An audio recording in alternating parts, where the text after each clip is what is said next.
All right, Robin. Regarding Fred's bachelor party, before we... Hey, Scott, get me ready for the next break to go out on the street with Stuttering John. Regarding Fred's bachelor party, I got a negative letter saying, Howard, I can't believe what a douche you are. What does this mean? For Christ's sake. You take this poor guy Fred out for a bachelor party and then spend 2 days so far tattling on him like some little bitch in the schoolyard. Don't you know that a bachelor party is a sacred thing? Fred should have been able to get tanked and make love to a German Shepherd if he wanted to. And your job should be to make sure no one finds out. Oh, see, that's why you probably never got invited to any bachelor parties. You couldn't keep the secrecy. No. No wonder he didn't let you know about the wedding. He probably didn't want to hear you talk about how cheap the buffet was for a week and a half. And it was cheap. Sure, we expected to hear about the bachelor party, but this just ain't right. And that Robin is obviously so jealous of Gay Rich getting her sugar. She can't keep her soup coolers shut either. Her soup cooler. I love it. Soup coolers. Man, you owe Fred an apology. Who? The soup coolers? I don't know. Well, at least he's taking the abuse like a man. He could give you lessons, you pussy. Soup coolers. Otherwise, keep up the excellent work. Signed, Fred's mother-in-law. Oh. All right. Didn't you get a thing from Scores the other day that said they would gladly rethrow the bachelor party for Fred without booze? Listen, let me tell you something. I would love to have that bachelor party over again because just as things were heating up. Fred hit the deck. Fred hit the deck, and that was the end of it. Man, pull the plug. He hit the deck with his face. You know, I don't know that it'll be as great because I don't know that 25 strippers would come again because... You guys didn't tip right. If I sign a waiver saying I'm not going to drink, will that help? No, it wasn't that. It was that the guys basically didn't tip good. The girls were getting very frustrated. Yeah, they didn't think it was a good party. They weren't making the kind of dough they expected. Well, maybe if I invite some more high rollers. That might help. Maybe like, that would who help. do you know? Well, who do I know that actually will spread some dough around? Wayne Siegel, maybe? Wayne might. He might not even come. He's working so hard. Yeah, his boss don't let him out. He's not working for his daddy anymore. No, doesn't have the full run of the place. I don't know. Actually, I don't really know any high rollers. You don't know any high rollers. That's what I thought. We know Keith Hernandez, but he probably doesn't have any money left either. Who? Like Aerosmith or somebody like that. Yeah, well, yeah, Aerosmith. Here. But they're not going to come to Fred's stupid bachelor party. Hey, Jackie's certainly not applying as a high roller. No. There's not a guy who's going to tip a dime. Here's a catalog. Full color. Yeah, it's not catalog. Here's a full color Jokeland catalog, honey. Put that in your car. CD. Take off your top. Yeah. Well, Howard, you know the truth of it is that you could get high rollers in a second if we wanted to get strangers. You know these morons that line up to pay a fortune to do anything. What about your buddy, Larry Schwartz? He's a millionaire. Yes, I'm sure you would love to come. Yeah, but he always ends up with getting all the girls. I get so Tony jealous. Visconti wanted to come. He's got no money. Of course, he would tip. Oh, please. Tony Visconti made a David Bowie record 100 years ago. He must have saved something. I don't know. Right. Yeah. Tony Visconti. I think he would know how to act in this situation. Dee Snider hasn't worked in 5 years. Who am I going to invite that has money? There's nobody that I know. So maybe what we ought to do is just get 10 girls, and then we'll have more money to go around. Donald Trump. Yeah, he'd go. Yeah, what about Trump? Why don't you invite him? Trump is infamously cheap, though. That's how he got rich. Right. But out in a situation like that, He might spread around some money. Spread it around to impress all the people around him, so they'll talk about what a great guy Trump is and how big a tipper he is. Guy's got the life. What about promoters like Cher or Delsner or somebody like that? Well, I don't know. You know, but then Fred's bachelor party is ruined because you're with strangers. We're with strangers. What I liked about the first bachelor party was Fred felt comfortable enough to act stupid. You know what I mean? A little too comfortable. Yeah. It was just... it was cool too because it was like me and I like partying with Neil looking over and find Ralph and Ronnie and Neil. You know, see Scott the engineer. Dominic. You've always discouraged Dominic for being too crazy. Why don't you do the opposite? Just have Dominic come and encourage him to go nuts with the money. No, I never discourage him. That's why he's there, because he has money and he's willing to spend it. He did go nuts with the money this last time. He bought a lot of funny money on his own. Yeah. Maybe we could say we could put a minimum that guys have to bring with them, maybe like $100 a head, except for, you know, the interns who can't afford it. But mostly everyone would have to bring $100 a person. Because these girls are all going, I'm used to making $1,000 a night in cash. The guy go, $1,000? What'd you make tonight? 40. That was in the afternoon, too. Well, yeah, I know, but money in the afternoon. These guys were all saying the night's young. I mean, you know, these guys were getting a free meal, free drinks, which Fred took advantage of. More than advantage. And they were getting free everything. Yeah, free girls. They could have dipped into their pocket. I went for a few hundred. Then they get indignant when they ran out of funny money, and they go, Gary, give me some funny money. I'm like, we're out. They're like, what? Oh. Yeah. See, that funny money should have been spread around interns and stuff like that. Guys who have jobs should have been shelling out some of their own bucks. Right, but instead it was just the opposite. But guys were getting dances at $80 a pop. Yeah. Just keep dancing. What is it, Stuttering John? The guy who set everything up at Scores on the phone, he wants to tell you that the girls loved it. That Really? Yeah. Oh, yeah? Well, he might just be saying that. This is Lonnie. Oh, I mean, hey, Lonnie. Hi, Howard. Yeah, this is Lonnie from Scores. Are you okay, Lonnie? I know you got a big fright. Lonnie said when Fred passed out at the bachelor party and broke his chin and everything, Lonnie just turns to me and goes, this happens all the time. He says, don't panic. I've seen much worse. He goes, these are drunks. I go, but you don't understand. I said, Fred's bleeding. He goes, take Fred, put him out in front of the club. He'll air out. He knew most of that. He knew most of that was his booze. But Lonnie was right. Fred's fine. Right, Lonnie? Howard, Fred is fine.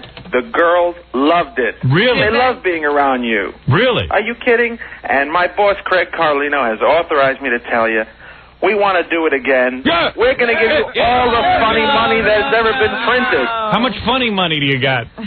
And the girls really get paid off that funny money? Yeah, they get to keep the money. It's terrific. Really? They loved it. 25 girls, you want to do 10? I say let's do 50 girls. Yes. And we'll print funny money for a week. 50 girls. Yeah. But no tequila for Fred. No, Fred's not allowed to drink. And I'm coming with a football. What is it, Ralph? What are you doing in here suddenly? You know what I'm going to do just for kicks? I'm going to leave you out of the bachelor party. Yeah, leave him out on that corner he wound up on. Yeah, Ralph passed out on a corner of 57th Street, and everyone saw him. Let's put Ralph. I didn't pass out. What do you want to say quickly? I was in Scores the next night. I stopped in there for a few minutes. Yeah, yeah, no one remembered you. Yeah. No, one of the girls was complaining to me. She was saying, what happened to all the funny money? Like, they said that it wasn't all handed out, that we left with it. And left with? Why would we leave with it? Yeah, I don't know. She said there was like... Yeah, we paid the hospital in funny money. When you go to Scores, you can buy funny money. Yeah. And the funny money is, so you don't have to walk around with real dollar bills. You know, you buy 20s, and then you can, you know, take Monopoly money. Sure. So Scores was very generous in giving us some complimentary funny money. Well, Howard, when you see Boy Gary having 3 girls at a time, it goes very quick. It does. But we're gonna solve it. We'll give you more funny money than has ever been printed. No tequila, but tons of funny money. Endless funny money. Wow. Hey, I heard Sean Penn was in your place the other night. Yes. I read that in the paper today. And then he gave his phone. He got some girl's phone number over there. Really? Well, that's exciting when you're single and then you can hook up with the girls afterwards. He's not really that single. He's single. Isn't he married to that woman? He's never married. No, he's allowed. He's one of those guys who like just automatically sets the rules. But they have a child together. Yeah, it doesn't matter. He's like, hey, I'm dating. You know, it's like one of those things. Yeah, that's how Howard imagines it. He has to go home and take grief. Really? She's pretty good looking, too. Well, he could just leave her anytime he wants. And maybe she could leave him. She's as good looking as any of those girls. What kind of money is a Sean Penn tip? Sean Penn is a $100 a dance guy. Is that right? Whoa. He has to show off. Does he really? Yeah. And that's what you should be doing, because you're in his league. Well, we'll give No, Howard I'm not. hundreds of funny money, that's all. Yeah, you better give me hundreds. Yeah, forget 20. Yeah, don't make me look bad. I need hundreds. Start printing. I thought I was Girls being... loved you. Look, there are always going to be a handful of girls that say, I'm jealous, so-and-so made more than I did. But we're going to solve that. We're going to give you so much money, the girls are going to think that they know you're king of all media, but they're going to think you're the greatest They're going to respect everyone in the party. Fred missed his whole bachelor party. I don't think that you guys can go out again. Fred's not even recovered. I've got a theory. That we could have Fred's bachelor party every week. Maybe that's a weekly affair. You know when you want? Can you guys be open by 10:30 today? See, the party got segregated very quickly. Yeah. What happened was there were 25 girls.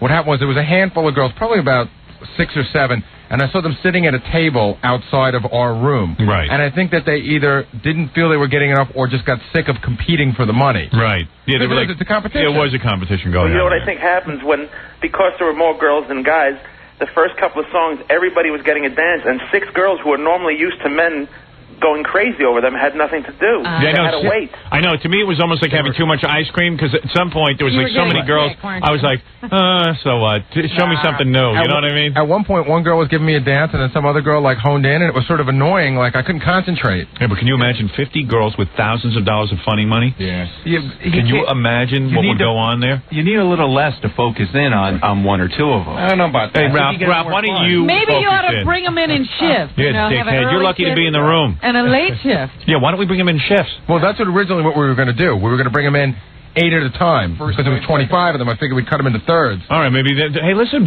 I told you were in charge of the bachelor party. And then I said, Howard, what do you want to do? You said, bring them all in. Well, I got carried away. and that worked well, too. It did. I mean, I had a good time. But for the sake of the girls, some could be resting and staying fresh, Lonnie's a good man, though. You got some good-looking girls over there. And I will make sure that we have at least 2 girls that are paramedics instead of 1. Oh, good, yeah. Have them close to Fred. It was really weird that one of the strippers was a paramedic. And she was really good looking. Maybe you should have a full-fledged doctor and can you have a surgeon? Can you have a plastic surgeon on the scene? There you go. Who gets paid in funny money?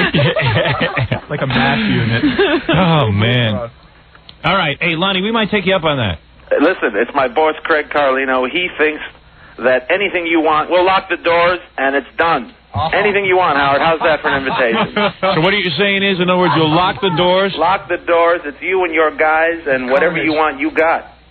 Oh, man. Now, that's a bachelor party, Fred. That is definitely a bachelor party. This might be better. I say do-over.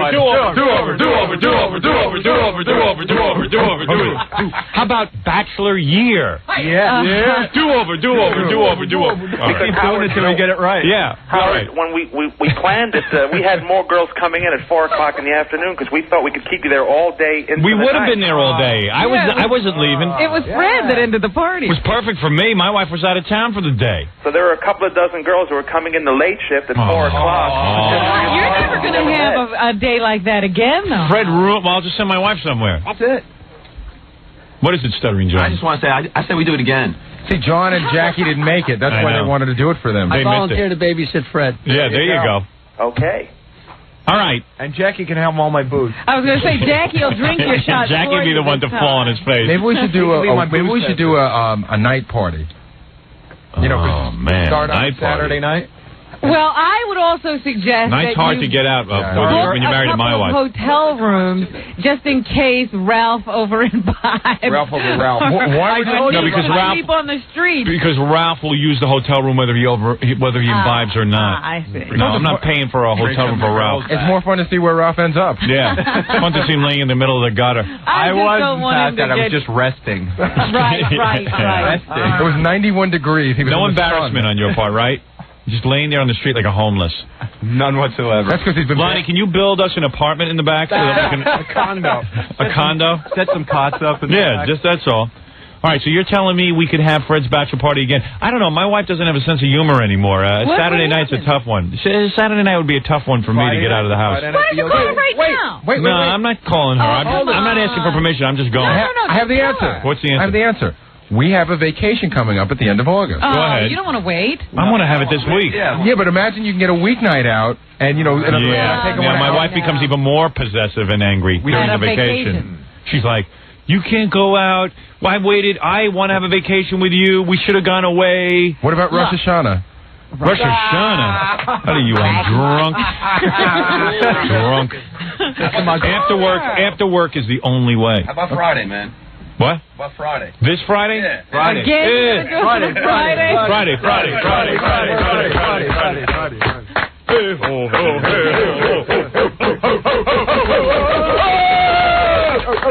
Bunch of ugly guys getting all worked up. Freddie, you'll have no problem getting out, right? Not a problem. I'm a man. I'll be there. How about that? Friday afternoon, no problem. I'll be there. I have to go where Volz goes. I'm going Thursday. I'll be waiting when you get there. Oh, there's a man. There you're talking. Don't let your wife pussy whip you.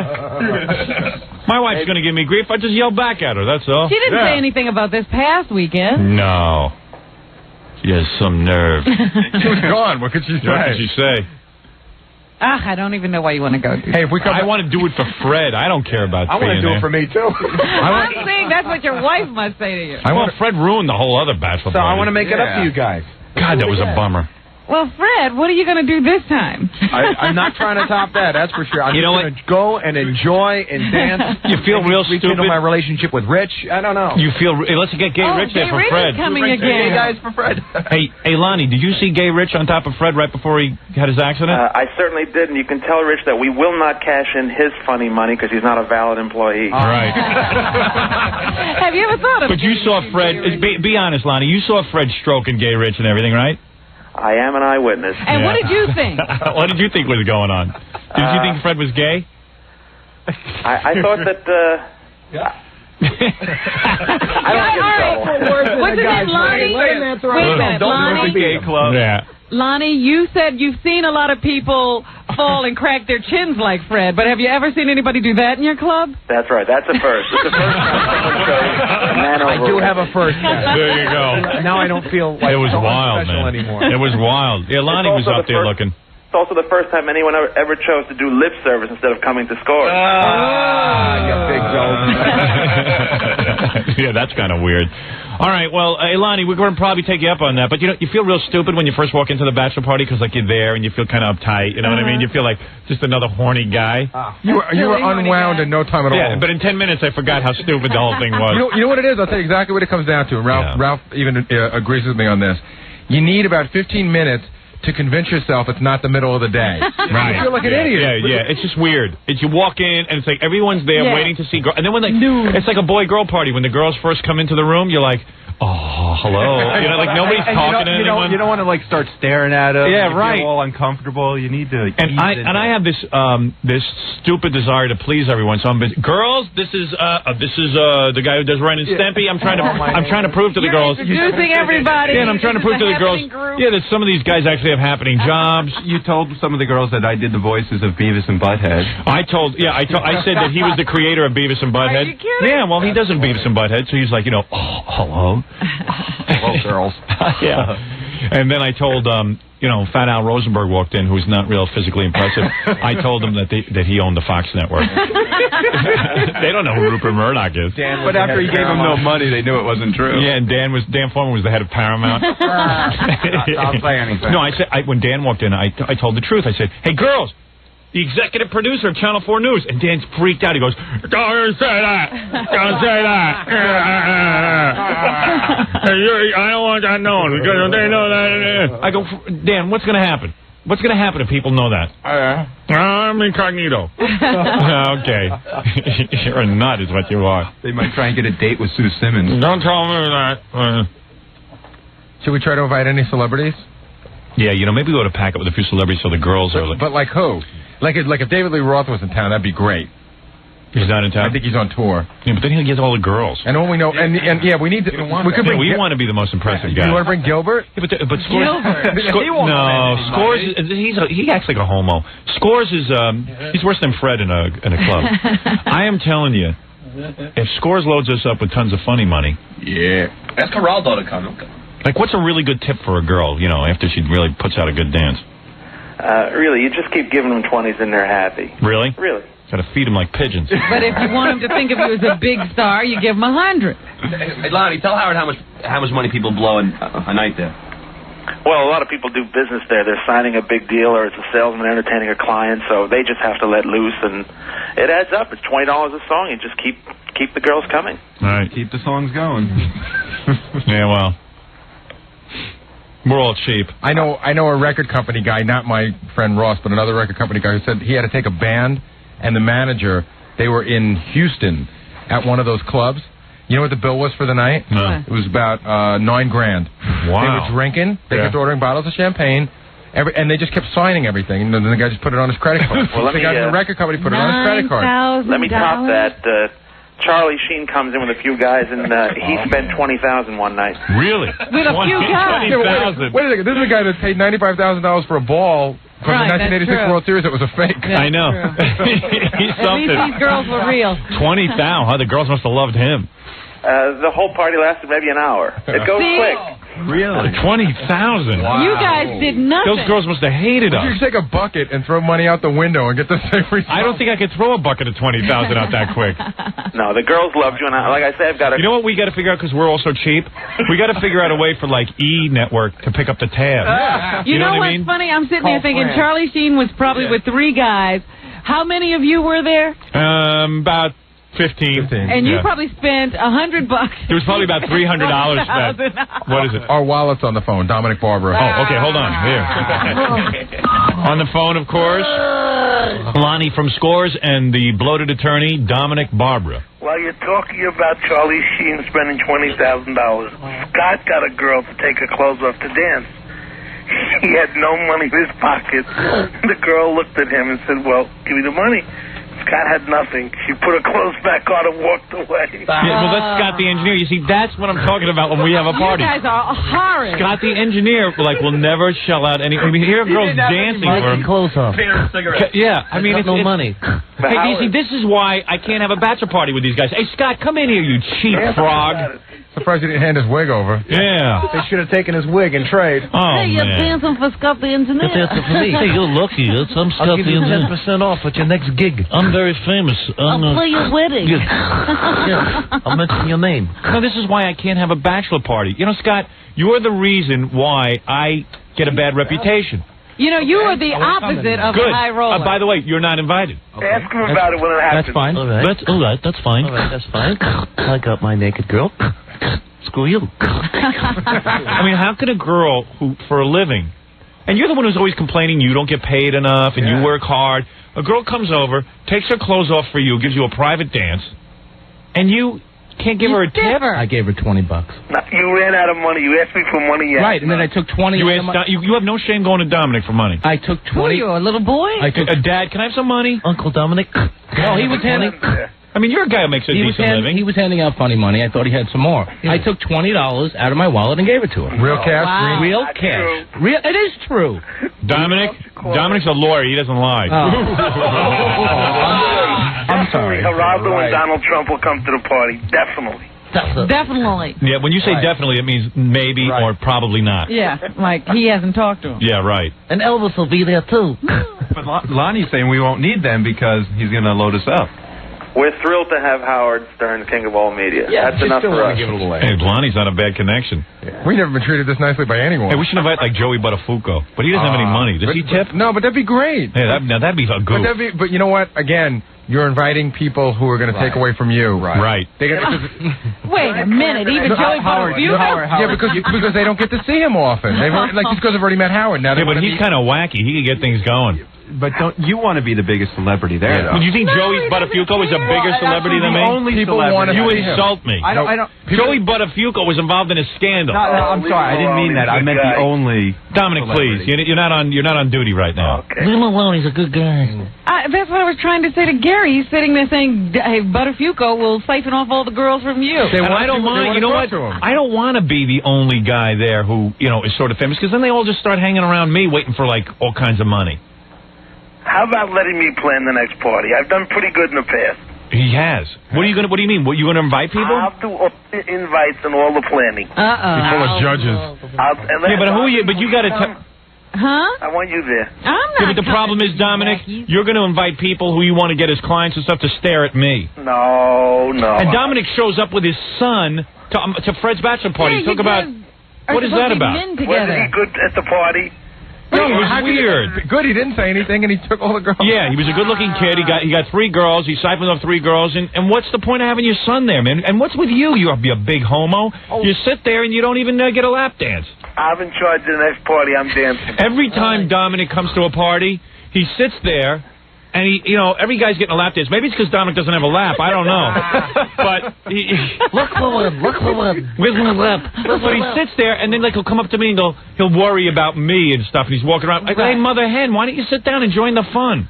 He's in the kitchen making sure the food's good. He's sitting right by the buffet. I didn't need a thing. Dominic monitors everything to make sure everybody else is having a good time. Yeah, he's a facilitator. Facilitator. Well.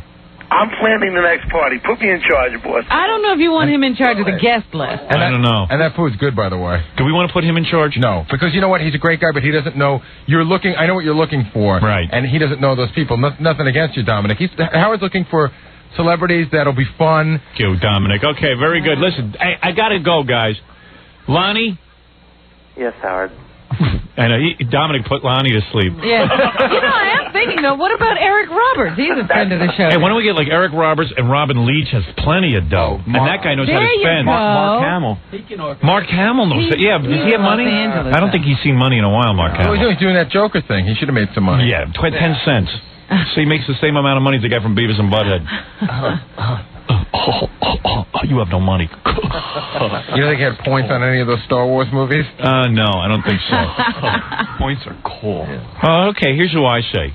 Get Mark Hamill. Mm-hmm. If you want, I could get the two guys from my film studio. Those guys got tons of dough. Okay. They're perfect because they have tons of dough and nobody knows them. Yeah. They're perfect. The guy... How about Chip and Donnie? Are they too... they have no money. No, and then, you know what? And then they get real drunk, and they're all over me going, I love you, Howard, man. And they're hoarders. You're our bro. This is the best. Jim Carrey? He's got... Yeah, and he's single. Oh, he's too big. Nobody else. Hey, you know who would be good? A.C. Cowlings. OJ's friend. He's pretty wild. Yeah, 1 minute you're screaming for him to go to jail, next minute you're partying. I'll party with the dude. It don't make a difference to me. Now he's of use to us. Yeah, we got to load it up with some guys who have some money, and plus, between the funny money that we get from Lonnie, how much funny money are we looking at? How much did we go through last party? About, I think it was $3 or $4 grand. You're kidding. So let's multiply that a few times. Yeah. Now you're talking, Lonnie. Yeah, we want to look like big shots. Again, Ralph is smiling because it means nothing out of his pocket. Right. Hey, Lonnie, can I save some for the next time I come there? Unbelievable. Yeah. Ralph found a way to live like a millionaire. Yeah. There you go. Going to scores. Off Lonnie. Right. Poor Lonnie's. I love Lonnie. Poor Lonnie's hide. Who else do you know? How about Charlie Hammond in Garden City Hotel? Who? Charlie? Charlie doesn't have money. See, that's who your party would be filled with. Yeah. That's what Dominic. You don't know how to invite. The guest list. Yeah, Dominic. I think Garrett. You're invited, but don't make the guest list, okay? Maury Povich? No, he's a square. He wouldn't. You can't even get Connie Chung pregnant. How about the vice president of Atlantic Records? You want him to come? No. Wait, one of your little buddies? He's got cash. Yeah, I don't want him. All right. Believe me, he's not going to want to know you in another album. Don't get too friendly with him. Yeah. Don't put him in your Rolodex in ink. Who's this John Menendez? Yeah. Are there any lesbians we could invite? Yeah. And why don't we get some of our own girls, too? Can you do that, Lonnie? We're going to lock the door for you, Howard. Whatever goes on, that's our business. Yeah. Right. Yeah. You're making it real easy to attend. Yeah. My wife just said, "Oh, that's great." What? A locked door? What? I'm coming. Yeah. Would that be when do you guys want to have Fred's bachelor party? Friday. Today. Friday? Yeah, Friday's the best. Yeah, Friday's all right for me. Because you get drunk and you don't have to worry. I don't know if I can make it. Friday? I'm up for Friday. Ralph has a dental appointment. Yeah. All right, Friday it is. Fred's bachelor party, Friday. Yeah! We'll keep doing it till we get it right. Right. Could you put chalk around the blood stain? Bring a plaque. Because I think you should start the afternoon with a moment of silence. Exactly. You should go around the blood I'll get stain. down in the same position and then just resume the party from there. All right, Lonnie, we'll see you then. Okay, thank you very much, Howard. All right, Lonnie. Thanks, Lonnie from Scores. And Dominic, thank you. Bye-bye. Dominic Barber, bloated attorney. Bachelor party, bachelor party. I don't know how many times we can keep getting away with throwing Fred, a married guy, a bachelor party, but I'm up for seeing how many times we can do it. This is a new scam of yours. This is great. I love it. I'm getting married in a couple weeks. Someone else has to get hurt next time. I can't do it. Yeah, you know, you could always just be getting engaged, Ralph, and then not getting married. Hey, why don't you call Arnold Schwarzenegger, see if he wants to go? Oh, no, sure. I'm not sure. How about Alec Baldwin? Yeah, he'll go. Yeah. He's a man's man. Yeah, but he's got Kim Basinger. Yeah, so. Yeah, I guess he gets tired of that. Get tired of anyone. Yeah. Billy Joel and Christy Brinkley broke up. Right. You know what I mean? Exactly. Invite Billy. All right, you're in charge of the guest list. Plan it strategically so it's a little more interesting. And then also even invite some girls that we know. You mean to dance? Yeah, why not? Yeah. Load it up with girls who don't even want to be paid. They're just happy to be mentioned on the radio. They like to dance for the sport of it. Right. You know, like half the girls from the New Year's Eve party. And then they'll probably even get crazier because they'll probably try to outdo the professional girls. Right. There'll be a little competition going. I see what you're saying. Yeah. Stripper. I know exactly who to call. Isn't it funny how, like, I'll yell at you guys all the time, but when it comes to strippers, we all think alike? One common mind. Yeah. Everything comes to one. And there's an open call to all, all interesting, wealthy people because they'll spend money, make us look good. So make your appointments to be invited. No, if you know us and you have money, you're in. If you know us and you have money. So we'll look, and you're willing to give us money. That's 212-759-KFAX, KFAX. Fax us and tell us why you should come to the party. Maybe you should set a minimum of some kind that they have to know that they have to bring or something. Yeah, easily. They have to bring at least $1,500 minimum. And if we get enough of those, and if we get enough of those, we'll just up the ante. Right. So that'll balance out guys like Scott the engineer who sit there and go, I'm sorry, I don't have any. Sorry, I don't have. I didn't realize the cost. I thought it was all included. I thought you stripped for free. I thought you were doing it for me. I thought you were attracted to me. I thought you were attracted to my scintillating personality. I thought you liked my personality. Oh, my wig. Yeah, you need guys to cover for you stiffs. Yeah, like I know Ronnie the limo driver's not a big tipper either. No, you got Ronnie and Neil there. Yeah. That's dead wood. I know. Dead weight. Yeah, Ronnie sits there like a king, makes a girl dance for him for 2 hours, then gives her a 20. There you go. Here you go, good girl. And feels magnanimous. Yeah, feels like he's done something. I worked hard for that 20. I don't just give it up for anybody. Ronnie's the guy, when we take him to Atlantic City, he pushes his way next to Dominic, and Dominic gives him money. Last time, Ronnie knocked me over to get next to Dominic. Yeah, because he doesn't want to spend anything. And hey, listen, okay, cool, but then don't come to a bachelor party where girls are expecting 40s, 50s, 60s, $80, $100 tip. Just remember the kind of girls Ronnie used to get for you. Yeah. When you were throwing Super Bowl parties. Yeah. Those girls would come across town for a 20. Skeevy, ugly hookers. I know. And believe me, they were happy to get it. Vietnamese boat people. Yeah. We still have a picture of one of those girls on the door. Yeah. She looked like Steven Tyler from Aerosmith. Exactly. All right, why don't we take a break now that everyone's all excited about the big bachelor party? Fred, you're not allowed to drink. You can have 2 or 3 drinks. I ain't touching nothing. I think that someone should be you can have assigned water, to Fred. I can't. I'm going to be like still fresh. Gay Rich. You said that last time. Jay Rich is going to be assigned to you. He's going to watch you the whole time. Gay Rich on one side, Jackie on the other. There you go. Can't go wrong. Gay Rich is bringing a variety of thongs. Right. Gay Rich has got to bring a bunch of different thongs to get in. Yeah, you already have one girl coming. Like those little feather things, like the boas? On the head, like a little headpiece, those little feather. I hear you. Excellent. All right. What's that? Dice? Dice don't have money anymore. Dice had money last year. All right, we'll be back right after these words. Oh, good. Here's a picture of Gary at the... Here, I'll show this to the camera. Here's a picture of Gary. Ooh. He's gotten heavy. This is a picture of the fat Gary. Look at that. He's got the little... the T-shirt doesn't quite go to the pants. I like that. It's Gary. Gary really is so fat. I think what you're seeing is Gary filling out. You know, he's getting more manly. Male stature. Yeah, he's becoming more of a man. He's not a boy anymore. Somebody who hadn't seen Gary in a long time had lunch with him last week and told me, yeah, Gary, when I last saw Gary, Gary was a goofy kid. Now he's a goofy man. Now he's a goofy man. He's a goofy grown-up. Yeah. His face, though, is distorted looking. Like someone who's been socked in the jaw or something. Yeah, he's gotten, that wide jawline. Yeah. His teeth are bigger, his jawline is bigger. He's become a caricature of himself. Hey, he looks like his drawings now. Yeah, let me tell you about Fred's bachelor party. There was a bachelor party, too. That's right. Yeah, Friday. So we go over to Scores, our favorite strip club. You know what is funny? Everybody I told that Fred was doing this again, they thought he was out of his mind. Hey, he wasn't. No, not at all. Just the idea of within a week after having such a horrible disaster, going back to the scene of his crime. Yeah, he didn't drink, I'll tell you that. We walked in and Scores had a big thing of Yoo-Hoo for him, so he wouldn't get in trouble. So all he had was Yoo-Hoo? Yeah, all he drank was Yoo-Hoo and Perrier's. Good. That's it. Anyway, so Scores is a strip club here in New York.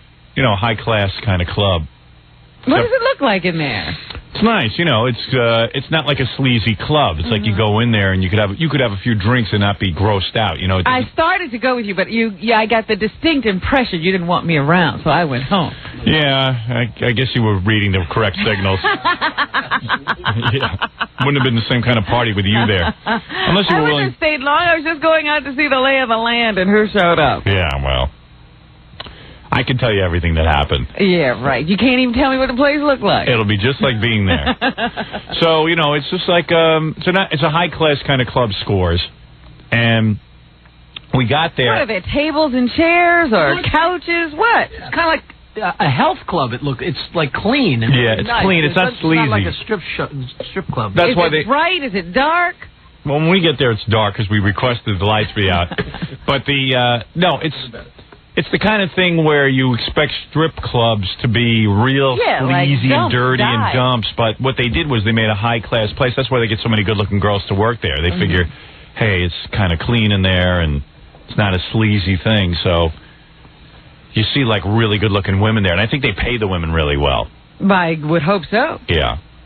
So anyway, we go over there at about 11:15 in the afternoon, and they set up a private room for us. First, they had a full buffet out. Another one. Oh. Yeah, but this was even better. They had lobster. Ooh. Shelled lobster. Yeah. No work. Right. It was just like, it was all cracked open for you and everything. I was on a diet, so I didn't eat anything, but the guys told me it was real good. You couldn't eat the lobster? They had lobster. I had just eaten lunch. That's where I get into trouble. That's where I gain weight, where I go in and go, oh, I just ate lunch, but this lobster, that's dietetic. And then I'd eat 2 lunches. So they had lobster, they had macaroni and shrimp scampi and all different kinds of things. Filet mignon. Yeah, really good food. You see, you wouldn't expect that in a strip club. You wouldn't expect any food in a strip club. Yeah, right, but this was like really good food. Yes.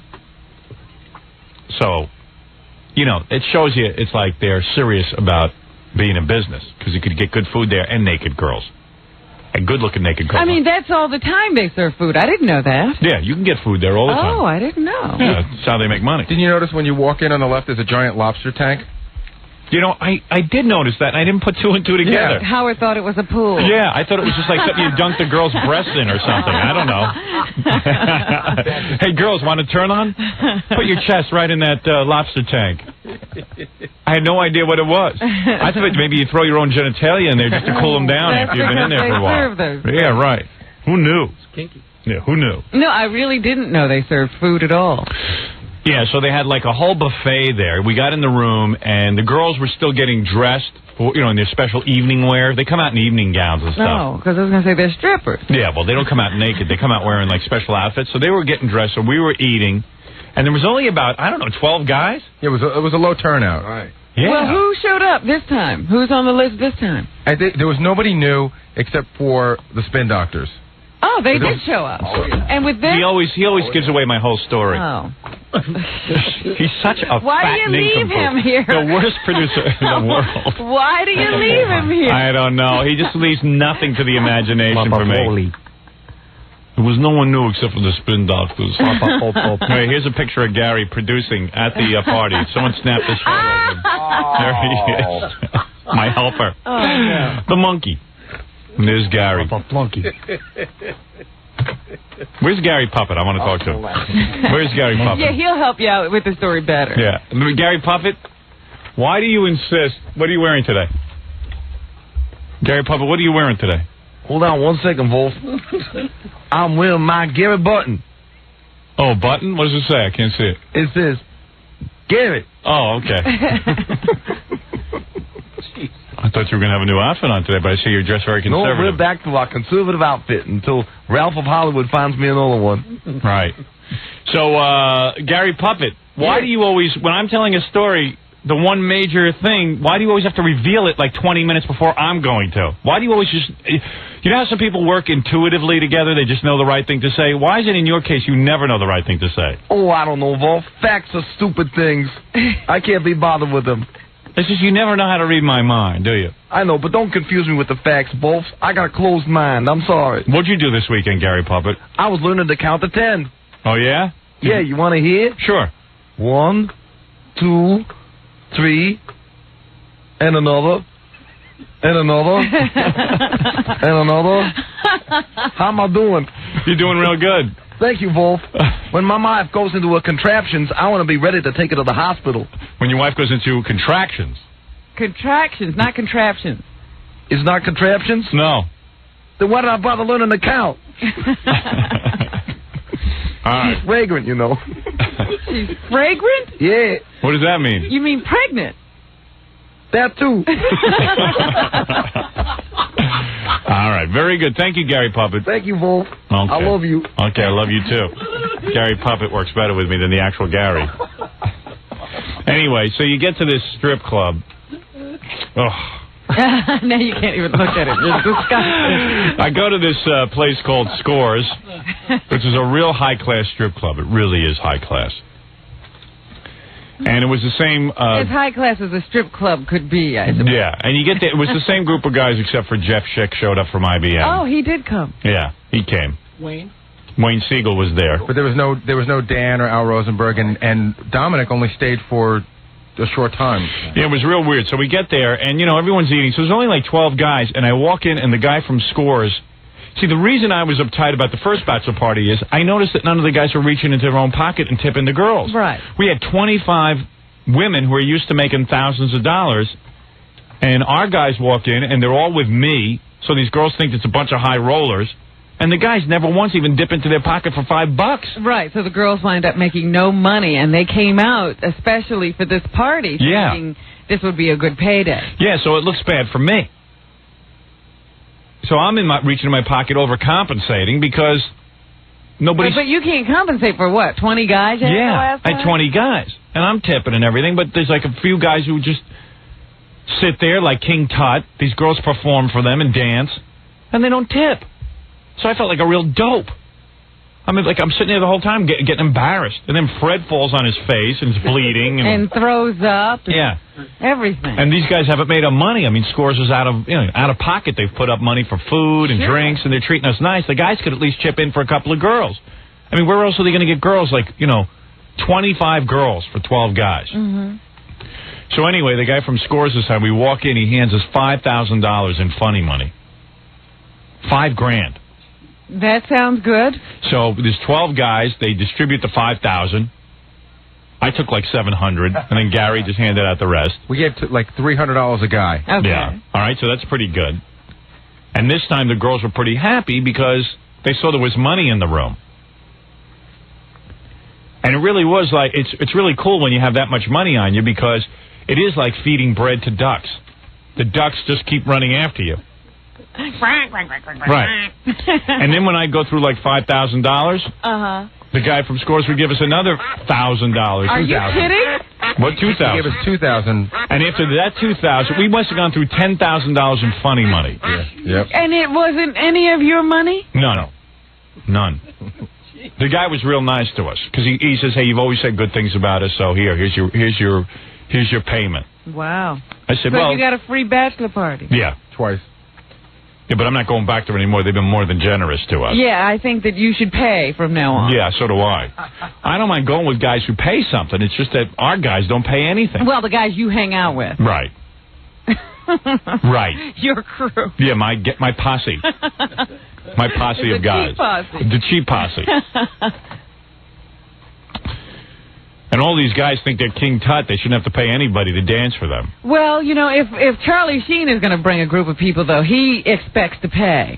So it was really cool, and as Gary mentioned earlier, we're sitting there, and who shows up? The Spin Doctors. So they did actually come along. Yeah, so that guy Chris, the guy with the beard from the Spin Doctors, is sitting on the couch next to me. Uh-huh. And as true to form, because he's a rock star, there was about 10 girls all over him. Immediately. Did they know who he was immediately, or did he have to announce? No, they know who he was. Yeah. He's on MTV all the time, so they knew who he was. They tune into MTV. Yeah, and word was out that it was Spin Doctors. And it didn't hurt that they were... Did you notice they were playing Spin Doctors videos on the monitor? Yeah. Oh, forget about it. So those guys walked in, and immediately there's like 10 girls on... Did the whole band show up? It was about 3 guys from the band. It was the guitar player and... The drummer didn't show up. No, okay. There was a guitar player, and then one of their managers and one of the guys from the record company. All together. Yeah, no bass player, though. He's engaged. Right. Yeah. Yeah, his girlfriend wasn't letting him go. No. She had him in tow. So I had like about 3 or 4 girls near me at all times, on top of me, jumping down on my head, everything, because I had funny money. I mean, I had thousands of dollars of funny money. Sticking out of your collar? I'm sitting there with the girls, right? This is a 21-year-old girl. She was beautiful, and she's the right age for me. Because I deserve a 21-year-old. You're amazing. So that way, by the time I'm 60, she'll be 40. Be perfect. She'll always still be a young chick to you. Right. So by the time I'm dead, she'll still be young. So this girl is talking to me, and she says, Howard, how old are you? I said, how old do I look? She goes, 30. I go, here's 20. Oh, so you start paying her for the compliment. Yeah, I didn't pay for dances. I go, let me ask you something. If I said to you right now, I want to sleep with you, would you let me? She goes, probably. Here's 20. So I just hand out the funny money like crazy. She didn't even have to dance. No, none of them had to dance or do anything. I was just handing out money for compliments. See, when you get that much money, you go nuts. Yeah. I was giving every girl $40 for a dance instead of 20. I went through $1,000 in 10 minutes. Because there was like 7 girls around me, and I just kept throwing 20s in there, little G-strings. Now, Howard, I don't want to jump ahead, but did you hear what happened with the guy from the Spin Doctors? Yeah, well, that's what I'm getting to. All right. I wasn't sure if you knew. I was sitting next to him. Because I got stuck with it. Well, wait a second. You might be talking about something. Let me tell you what I think. Okay, okay. No, so Chris from the Spin Doctors, he's a single guy, so he can have fun. But the next thing I know, Chris is up and has his pants off. Oh, no, this is something different. Oh. What do you mean he has his pants off? I said, hey, Chris, but the girls ripped his underpants off. I saw this guy's got a... Really? Did you guys see it? No. Oh, my God. This guy... You couldn't see. You couldn't miss it. It hit me in the face almost. Or him. There was a wall of women around him. That is true. Well, let me tell you something. Like 3 deep.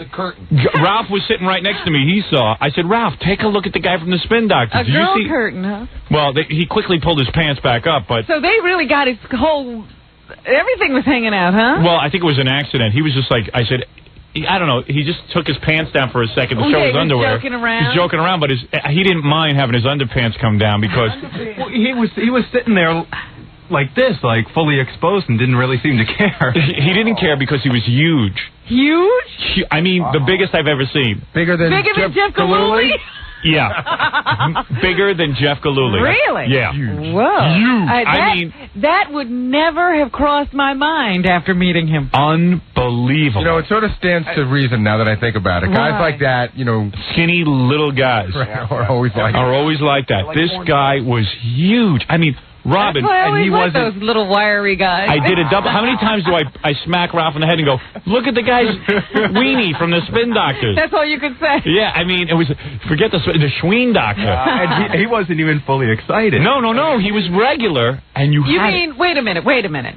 He's not fully excited is what Ralph is saying. No, he wasn't excited. He just had a big old smile. What did the girls say? I mean, did you notice the reaction from the girls? I think those girls have seen it all. Yeah, they didn't get excited. They were like, we got more excited. Yeah, we were more into it. They were just like, meh, big deal. Oh, you know, put your pants back up. Put your pants on, you stupid idiot. Go get a shave. So he was having a good time. Yeah, he had a great time, and I don't know, he left. Well, here's what happened. What? So the whole time we're there, I keep hearing his guy from his record company or the other guy, like the manager, going, Gary, we need more money, and I just kept giving them more and more, right. Out. So finally, 4 girls come up to me, and they said, listen, we danced for that guy for like a half an hour, and he promised us $500 a piece. Oh, dear. And, of course, now they want me to pay up. Yeah, right.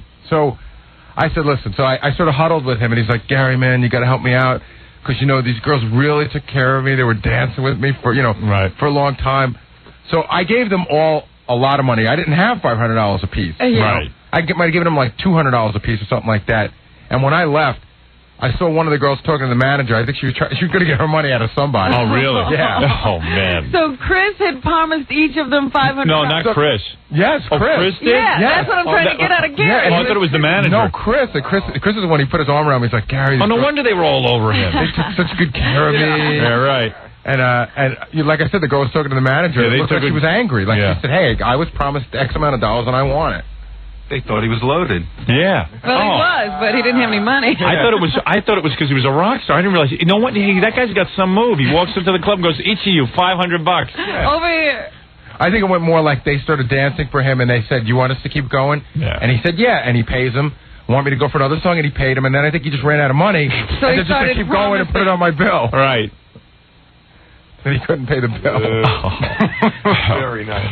No wonder they were like all over him. Oh man, I'm stupid. I should just go in and promise him $500. Why not? Then leave it on Gary. He's like, hey honey, take me to court. That guy knows how to do it. You just go to Gary and say, Gary, help me out. Yeah. But as usual, it was really funny because the whole afternoon the girls would come to me and they would go, are you Gary?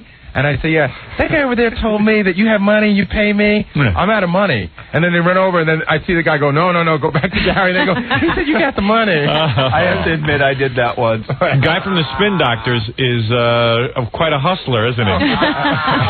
Chris. No wonder his stepmother threw his laundry out. Yeah, maybe the stepmother was right. She had a grievance. We ought to call him. Yeah. If I knew his number, I would. I don't know. He was thanking me profusely when he left. Yeah. Great. They had a wonderful time. How long did he stay? He stayed for about an hour. Yeah. Even a little bit longer. Maybe longer. Because you know what? Sound check at Jones Beach was 2 o'clock, and he was still there at 1:30. Yeah. Yeah, they weren't leaving so quick. It was a pretty good party. At one point, one of the girls was on my lap, and she points over to the guitar player, and she goes, who's that? I go, oh, no, he's just a roadie. Yeah. The single guys basically have a much better time than the married ones. Is that right? The married ones get a little uptight, like myself, but I think the single guys can really let loose in there. You were having fun. I was having a good time, but not as good as you.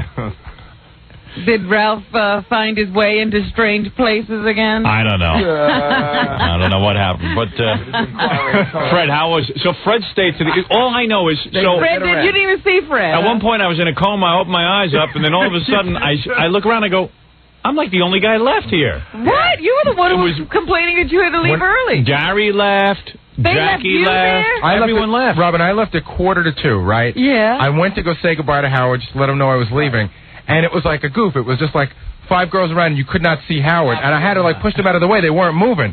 I was the only one left with money. You were the guy who said, I'm not going to be there long, and I hope you guys don't mind if I leave early. But I wasn't there long. I left at 2 o'clock. I mean, the party started at 11. It didn't even start really with the women till about noon, so it was 2 hours. Yeah, but you're saying everybody left you. Yeah, all I know is I looked around and I go, everyone's gone. It was like the weirdest thing. Here's like 25 beautiful women. I didn't leave. No, you stayed till a bitter end. You stay. I think he stayed way after I did.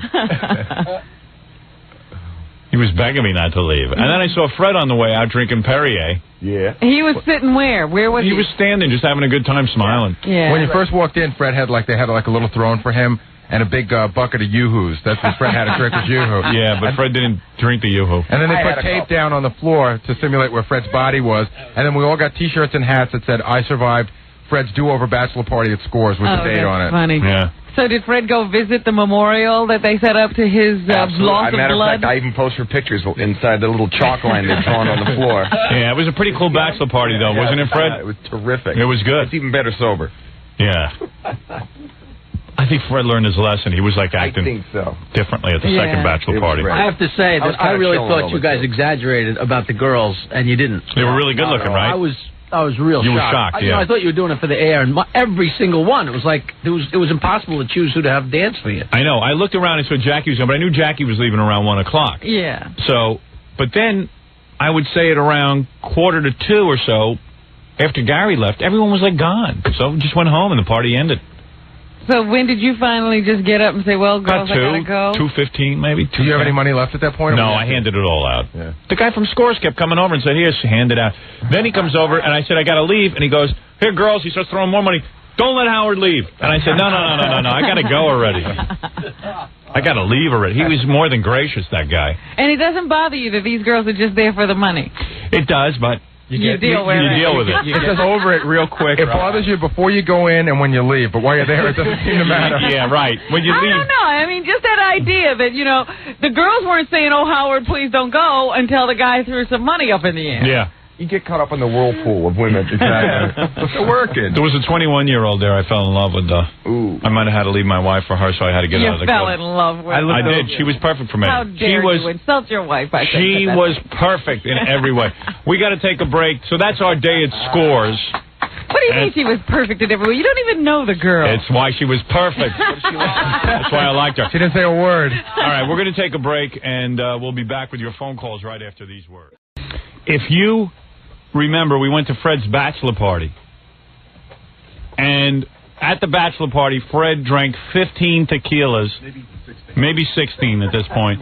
Followed by a beer each time. Period, yes. Followed by a beer each time within 2 hours.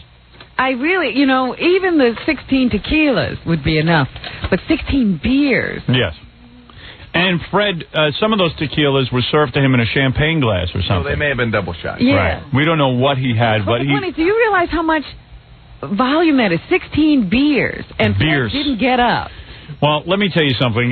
To make a long story short, because we've gone through this story ad nauseum. Fred passed out, flat on his face. We thought he was dead, so we told Gary, quickly call the EMS, because we had to get Fred to the hospital. Right, you thought he was dead. He was bleeding from all over. So the EMS people were nice enough to send to us. Did you ever get down and actually touch Fred when he was in this condition? No, I don't want to touch Fred. No, I've learned that you don't touch someone when they're in that condition.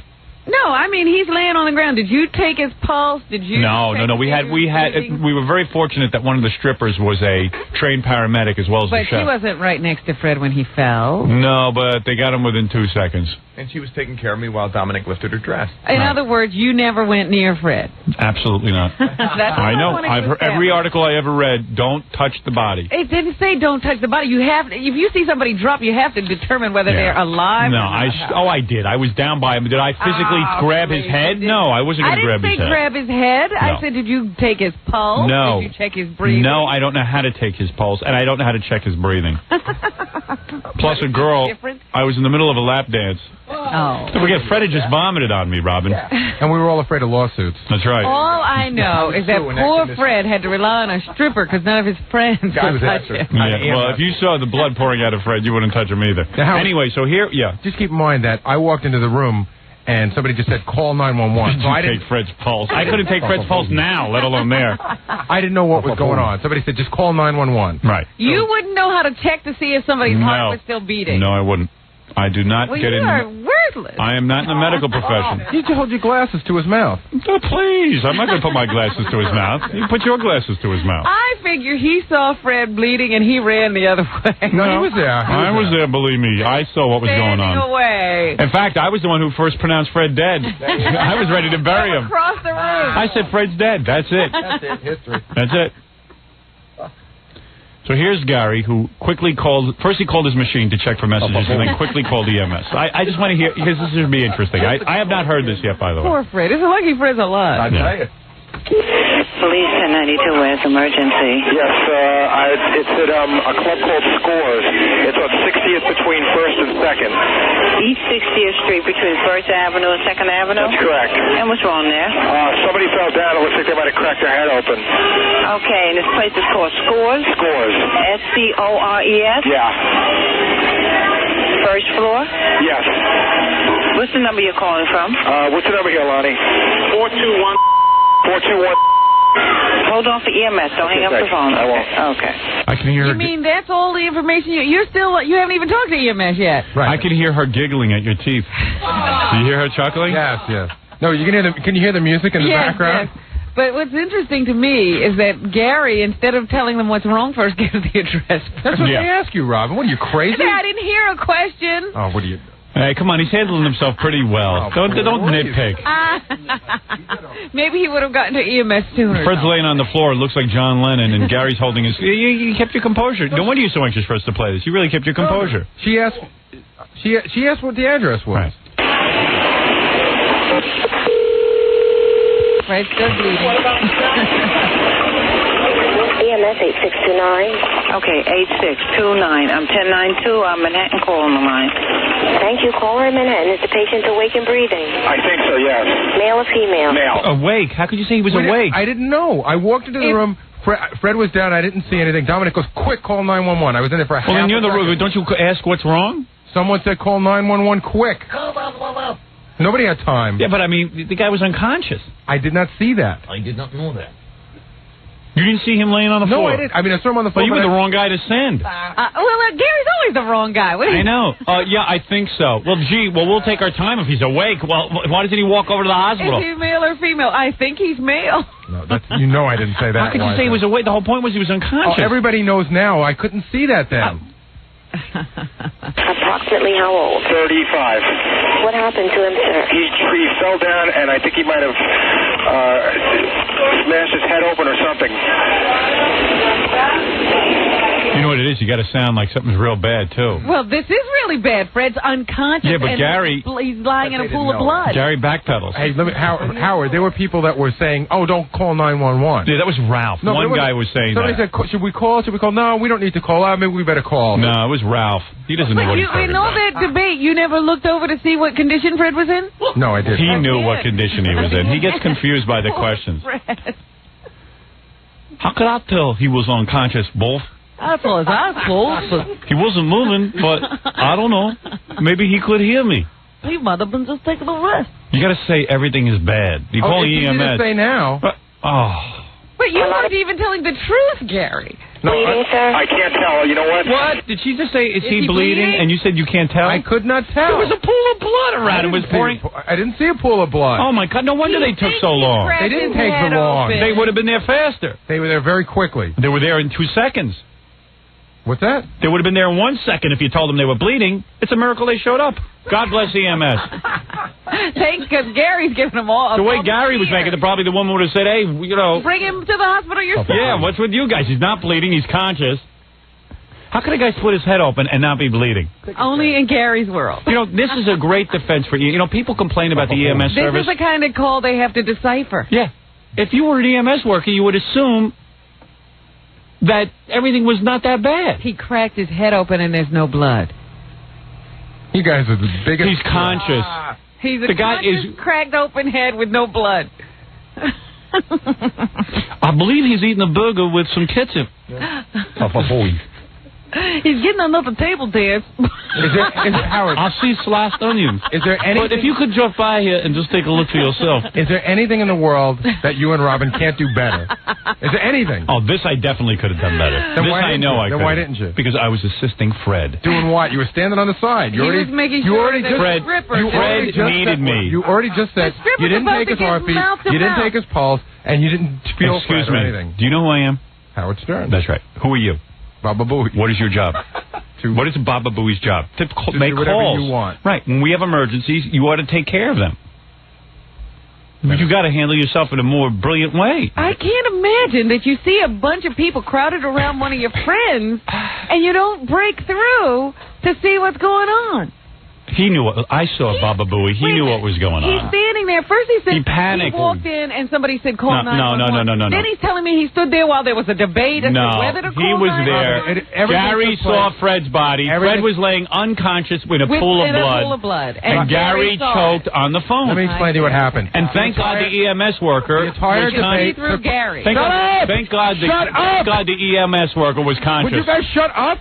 Can you believe this guy? Am I here? And he saw everything. Am I invisible? He's amazing. I can't believe he did that. Gary saw everything. I remember him standing in the room. I don't think he's conscious, and I don't think he's bleeding. Because he doesn't listen. This is the same thing when I tell him back in the office to do something. What, does he not believe his own eyes? No. Robin, the entire debate took I place don't at trust 50 my seconds. own vision. You can shut up because you weren't there and you don't know anything. Where is the Gary puppet? Oh, my God. Where is the Gary puppet? I want to talk to him. That's who I'm interested in speaking to. My right-hand man is a panicking dope. Gary puppet? If you think this is bad, you should have heard what my uncle did back in Dallas in 1963. What was that? Hello, Dallas? Mr. JFK is in the car. I think he's car sick. He seems to be conscious, and his wife doesn't seem to be too upset. Is that right? Had a real big beat on the situation. Thank you, Gary Puppet. What is it, Stuttering John? We have one of the paramedics on the phone who was in help with Fred, and he saw Fred's body naked, and he could tell us about Fred's private part. Oh, really? Really? You saw Fred naked? Are you naked? Is that proper? Hey, is that proper medical etiquette? You saw Fred naked? Hello. Hi. Yeah, I wasn't one of the paramedics that actually brought him to the hospital, but I was at the hospital when he was brought there.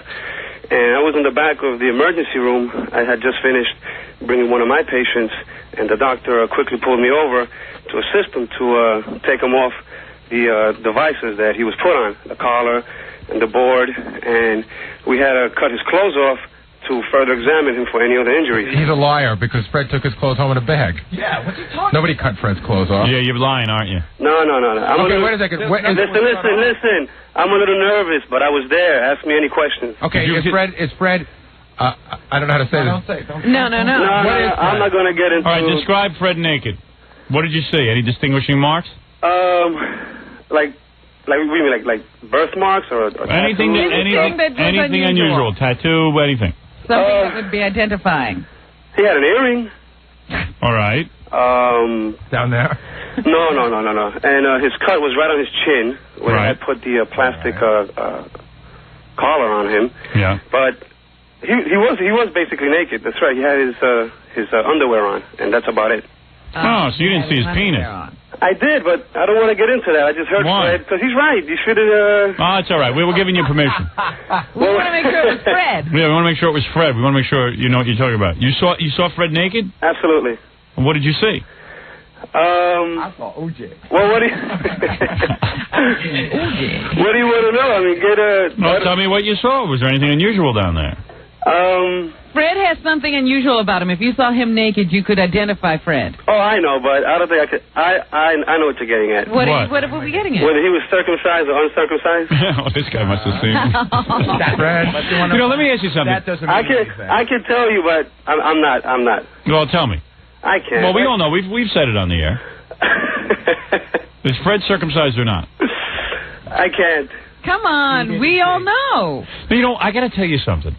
This is my worst nightmare. That cracked your chin? Yep. They would have been calling to say, we saw Howard naked. Yeah, and he's right. There's a little nub there. This guy told me that Fred was well endowed. I'm not going to say whether he was circumcised or not, but... Then what'd you call? As far as about the button, he doesn't have to worry about that. About what? About him having a button, he doesn't have to worry about that. Oh, yeah, he's well endowed, huh? Well, in my job, I'm forced to see a lot of body parts. Right. And he doesn't have to worry about that. He's really? well represented. No kidding. Absolutely. I always thought Fred had a small one because... Would you say that Fred is above average? Oh, definitely. Oh, good for you. I always thought Fred was kind of tiny because Fred always is hiding it. Yeah. Like he's worse than I am. But I think that's because of his circumcised or uncircumcised and I have state. certain things that I have to take care of. What is it you, Fred? Oh, that's right. When you're not circumcised, it's kind of you have to. How do I put this without somebody going insane? You need toilet paper. Dribble. Right. You do dribble. Yes. He really was totally out of it. He's got a fuck. Was Fred dribbling as you? I'll have to explain to you off the... No. The doctor was examining him, and I was just. I wonder if Fred evacuated during this because he had lost all control. And think of how much he had drank. Yeah. No. He was. That out through my... Wouldn't it be great if they were examining Fred and they found out that Fred always hides his weenie is because it has an eyelid on it and they can see? Yeah, it actually is a person. He's got a cyclops. He winked at the paramedic. Yeah, right. So you mean if a guy comes in for a chin injury, you guys have to undress him and see him totally naked? Well, of course. We don't know what was all that. I mean, from what I understand from the other from the paramedics that brought him in, he had fallen. Is that correct? Yeah. Well, you want to examine him for any other injuries. Do me a favor. If I ever fall, don't examine my penis. No. I don't care about anything else. Poor Fred's penis. You could have examined Fred in his underpants. No one's examining your penis, but all the clothing comes off. Everything, socks, underwear, T-shirts, everything comes off. I don't want that. They have to catheterize Fred? No. Oh. That hurts just to say it. No. Every guy just crossed his I hate when Robin does Fred that. loves that. Ooh. I see catheter. I'd be very nervous. I see fully catheter. Yeah, so... Oh, he's turned his radio on. Yeah, right. No, I'm here. All right. So anyway, what you're telling me is when a guy gets a chin injury, he's got to be naked on the table. My worst nightmare. That's just what I thought. Well, when somebody falls and is unconscious. Hey, you guys did a real good job with Fred, though. I got to admit, you guys came real quick. Judging by Gary's idiotic call, you guys should never have shown up. We haven't even heard the rest of the call. Whatever made them come, because Gary was Fred's fault. I have to tell you guys something. You were lucky, the crew that responded to Fred. Right. Yeah. They're like one of the best in the city. Yeah, they were good. Yeah, they're my co-workers, and they were really excellent. So this Fred really got like the best pre-hospital ambulance care that he can get. Yeah, what kind of accent you got there? Spanish? Yeah, Spanish. Hey, so did you go through Fred's pockets? Yeah, I want my $20 back. See, I see $20. I don't have an accent. You don't have an accent? No. Oh, come on. Nervous, that's all. He's got Born and raised in the city, I have no accent. Oh, please. Castro laughs at your accent. Give that Fred Swiss Army knife. What is it? He says he has no accent. I know. He doesn't hear it. He thinks you have an accent. All right, my friend. Lucy Ricardo on the phone. Lucy, I am home from the club. Howard, can I ask you a question? Certainly. Who was the guy with Dominic Barbara? Who was that? His son. That was his son. Oh, he was walking around like he was an FBI agent. I know. He had glasses on, and he was like when your walking in front of him and opening the door. And when your father pampers you your whole life, you will get a certain FBI attitude. Yeah. All right. Watch him. They both do sort of swagger around. Yes, they do. They're very impressed with themselves. Dominic can't help it. Thank you very much, sir. Sure, I'm a big fan of the show. You guys are great. And I think you're great, too. Well, Fred's very happy that you gave a good report on him. Okay. All right, thank you. Bye-bye. Bye-bye to you. All the women can be said that Fred got married because he's well endowed. Boy, Robin, that's got to kill you, huh? Well, I never knew. Is that the bitterest pill, Robin? Behind that beautiful butt. All right, Gary, let's listen to the rest of your EMS call. I am shocked by what I'm hearing. I really am shocked because I saw you in the room before you called, and you were there enough and to see. you could see that he saw Fred. Admit you panicked. No, I'm not admitting I panicked. Okay, fine. There's a bunch of guys around and they sent me and told me to call 911 right away. All right, stand by. He's 60th Street and 2nd Avenue, but he is awake, right? Between 1st and 2nd, I believe he is. Oh, I believe he is. Why would you believe he was? Why would you believe anything? Why do you say you don't know? You could talk to Lonnie. Why couldn't you get some information relayed back to you? Gary, he was awake. I know. Gary should have been. You know what? You know what? When they showed up, they took Gary off on the stretcher. I had a. Unbelievable. Yeah. But Fred could have made a better phone call. I know. You should put the phone in front of Fred's unconscious mouth. It's amazing how you get everything wrong. And this is. I tell you that this is not the first time. I'm telling you. Now I have proof. Thank you. He confuses everything. That's just how he handles my business activities. This is why I'm going nowhere. He's like a soothsayer. Was Fred out immediately? He's like a toothsayer. Was Fred out the second he went down? Was he out immediately? Yes, immediately. He was out. He fainted before he fell. Gary, when he was drunk, he was out. Yeah, but I didn't see him before. I'm telling you, I only. Oh, you were there with us. There was a pool of blood around that guy. Why would we? Howard, why would we were standing with you. Discussing the call EMS. I said the guy is why laying would I lie? Because you always have to act like you know when you don't. Wait a second. Why would I Instead of saying to them, you didn't know anything. You should have said, I don't know what to say. Why would I lie about a pool of blood? Because you always give an answer when you don't know. This is your problem. It's like when I once told. I'll give you a perfect example of Gary. For a while, Gary used to answer my phone, and whenever a reporter would call, they'd say, we want to speak to Howard. And Gary would say, Howard is not available. Howard doesn't comment to the newspapers. They'd say, well, let me get a comment from you. Gary would say, no, I don't comment either. But, Gary, what do you think about this? He said, look, this is the way I feel, but I'm not supposed to comment. So finally I gave Gary an order. I said, don't comment to the newspapers.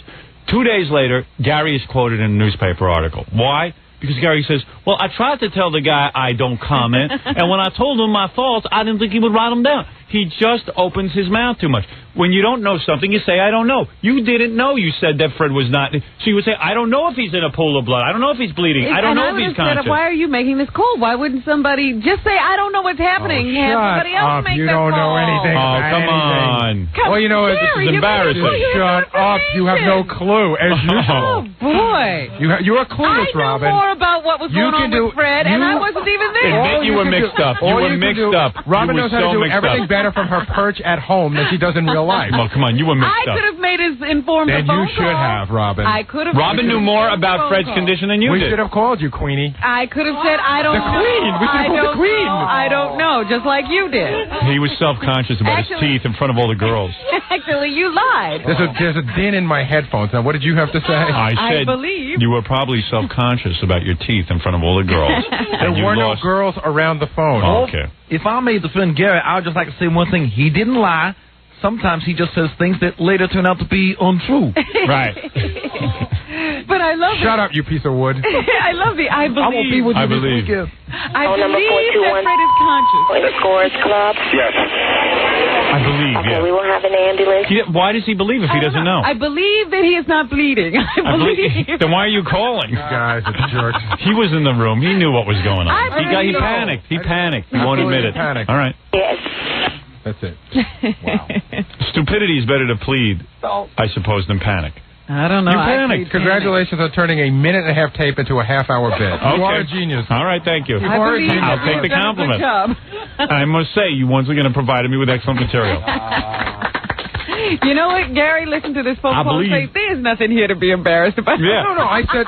Gary got the call yesterday. He couldn't wait for me to get it on there because he was like, I handled myself so well. No, Howard, why did you listen to anything? It's not true. I said right Hello, up front. operator? I said right up front. Hello, operator. There is red dye by Fred's head. I said right up front that I had only been in the room for a second. That's why I said that. Hello, operator. Could you stop and pick me up a burger? I do not believe there's any blood, and Fred is very conscious. Come on, you blew it. I did not blow it. I did the best I could under the circumstances. I totally defend myself, and I say... Why were you calling 911 if Fred wasn't bleeding and Fred was conscious? What? Why were you calling 911? Because he was obviously hurt. That much we knew. He was down on the ground. But why wouldn't she ask you... If I ask you a question, I'm going to ask you a question right now. What position is the moon in right now? I don't know. Ah, you don't know, so you say I don't know. I believe it's in the sky. Now I'm going to ask you another question. Now I'm going to ask you another question. Is Fred bleeding? Right now. No. Did you look? I don't have to look. I know. No, you don't know. I don't know. Deductive reasoning. No. That's what you used on the phone to the EMS worker. And you deduced wrongly. You just say, I believe. Out of my peripheral vision, I can see that Fred is not bleeding. Practice the sentence. I believe, I don't know. Yeah. That's what you do. You say, I don't know. Or you say, wait a second, let me ask. We were trying to get someone there as quick as possible. But how would you get somebody there quick? On the other side of the club. He's not sick. I'm amazed they even showed up. Oh, you guys are crazy. I think maybe they showed up because it was Scores. They want to see some naked girl. He was playing Tooth Knack on the phone. I believe. Tooth Knack. Hello, this is Tooth Knack. You son of a bitch. I believe. You're so lucky we're separated by glass. I am Tooth Knack. Tooth Knack. All I know is... And you too. I cannot believe that phone call. Then don't believe it. I got to hear it again. I have to go. There's a naked girl waiting to come in. Is that right? I hope so. I hope so. That's the only thing that can rescue you. Police 1092 with emergency. Wait, Gary, put on your hat.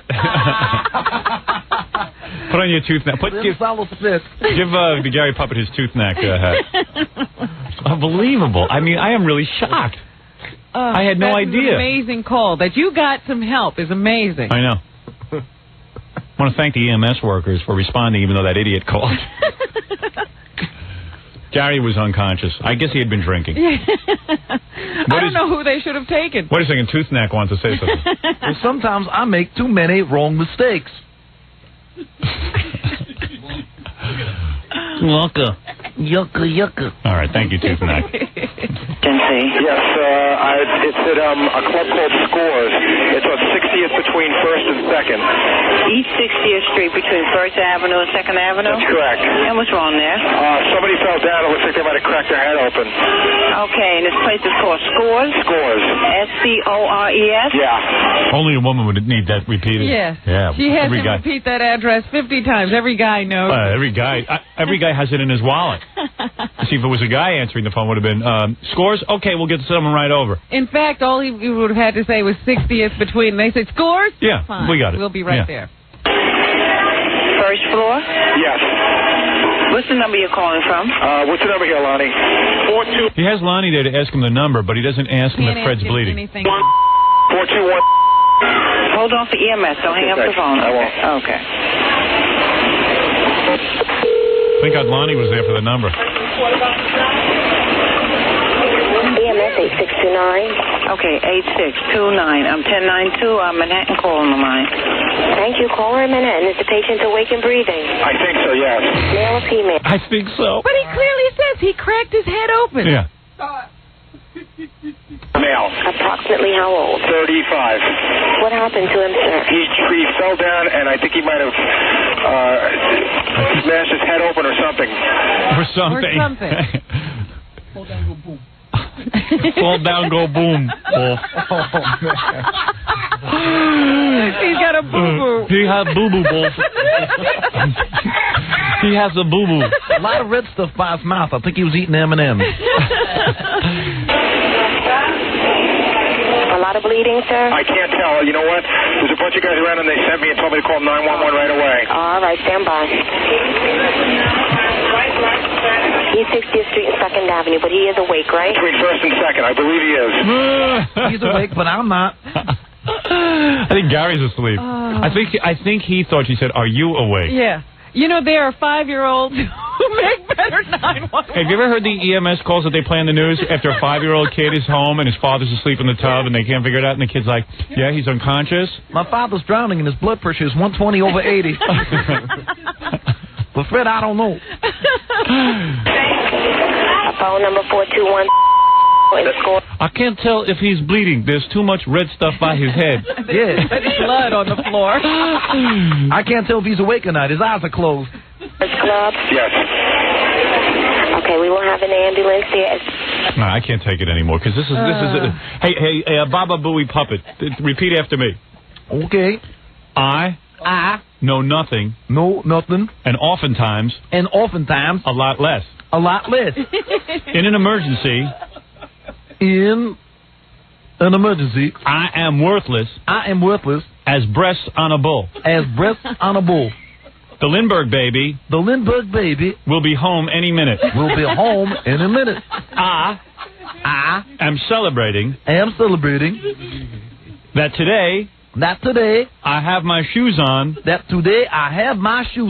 The right feet. All right, very good. Thank you, Wolf. All right. I just want to add one thing. If excuses are the nails used to build a house of failure, then Gary just built a skyscraper. Thank you, Gary Puppet. All right, Gary Puppet making an appearance with his Karnak hat. What is it? Tooth knack.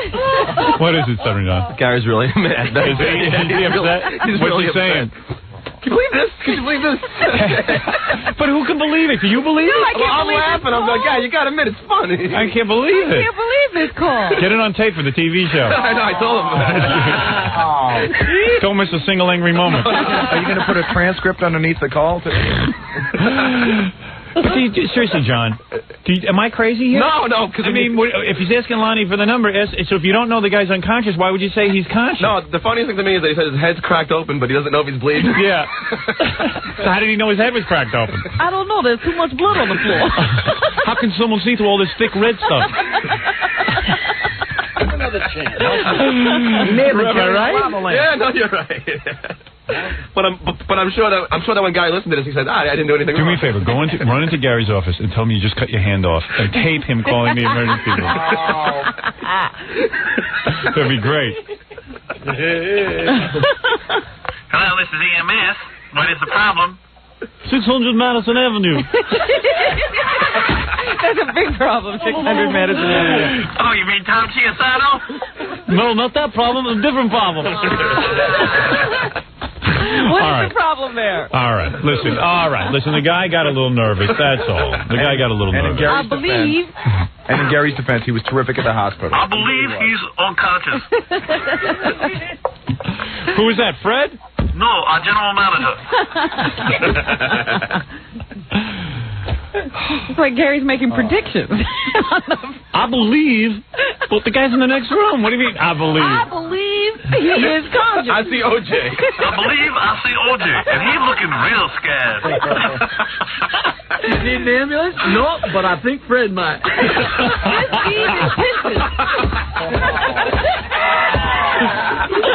They just told me to call 911. I don't know why. There's a group of people in the other room just told me to dial this number. Who is it?